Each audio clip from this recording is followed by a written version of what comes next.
Sykes-Picot Treaty was created by Sykes of Britain and Picot of France. It came into effect of May in 1916 and was a secret treaty between France and Britain with the purpose of dividing the Middle East between the Allied powers. World War I in 1914, the Ottoman Empire was in decline, so the British and France wanted to divide their lands and establish spheres of influence in the Middle East for colonies and for oil. French also had economic interests and strategic relationships in Syria, so they wanted to solidify and protect them. As they were creating the Sykes-Picot Treaty, Britain wanted to secure access to India through the Suez Canal and the Persian Gulf, which they were able to do. Britain also had access to the Mediterranean and Mesopotamia areas through this. French acquired Lebanon and Syria, around Adana and Cilicia, and they also established an internationally run protectorate in Palestine for Zionists. However, due to the fact that it was a protectorate, it was mainly ruled by Britain and France instead of having self-determination. Henry McMahon originally promised Sharif Hussein an Arab empire if he assisted the Allied powers in 1915. This began the Arab Revolt in June 1916 against the Ottoman Empire. However, Hussein received a much smaller empire than promised, so France could have the Syrian area. Russia was initially also supposed to receive land, but due to their defection from war, Britain took them for their colonies.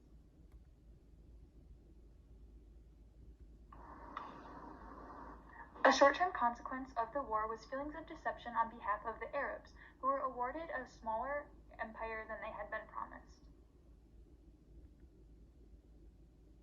Borders in the Middle East were redrawn by France and Britain. However, they were ignorant to the culture and tensions that arose between different religious and ethnic groups, including the Jewish, the Islamic, and the Christian.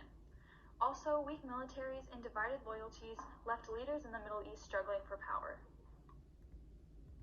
Overall, the French used a different method in the Sykes-Picot, which was using indirect rule over the land in modern-day Lebanon, whereas they used direct rule when imperializing Algeria, which is a significant change in their method of imperialism. British used a similar method of creating border/divisions in foreign countries in regard to imperialism in Sudan and central Mesopotamia. There was also a difference in their method of using direct rule in central Mesopotamia instead of indirect rule, which was used in Sudan in the 1830s. What's the Treaty for Self-Determination? The first perspective comes from how many people celebrated Sir Mark Sykes due to the belief that he had designed the agreement to serve Zionist interests. Many people would see it as necessary for the acceptance of the Balfour Declaration, which would provide self-government for Jews. The opposing side to this comes from the Zionist leader Chaim Weizmann, who saw how the agreement made concessions to the interests of almost every stakeholder: Britain, France, Russia, Italy, and the Sheriff of Mecca.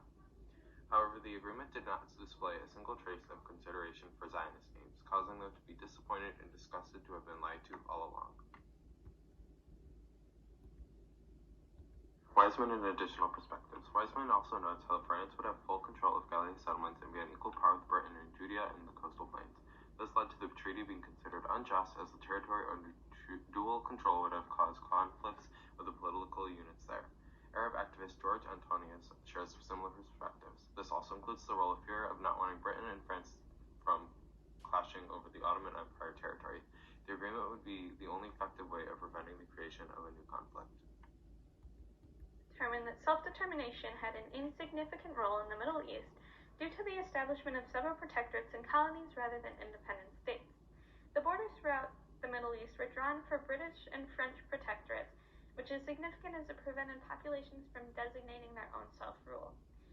Palestine was created too, however it was also a protectorate, preventing self-determination as it was governed mainly by Britain and France.